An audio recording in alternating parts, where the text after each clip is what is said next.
Hey guys, welcome back to Delph Stack. And today I will be discussing how to share link FB Messenger. So guys, the first thing that you must understand is first, of course, you have to get your link. So for example, I am going into my Chrome.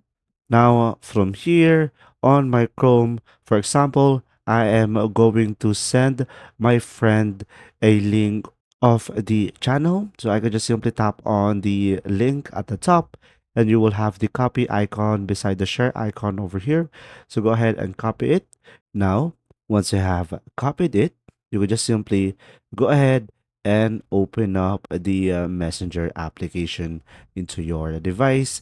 And now, of course, you just simply go ahead and go select one of your friend.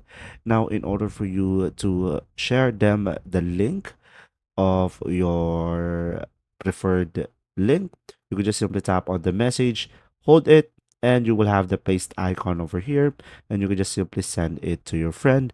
And this way, you should be able to share link to your FB Messenger. And when they tap on the link that you have shared, as you can see over here, it will redirect them to the video or link that you provided. And there you go. If you found this video helpful, please like and subscribe. And if you have any questions, just simply go ahead and comment down below, and we will do our best to answer them all. And see you in the next video.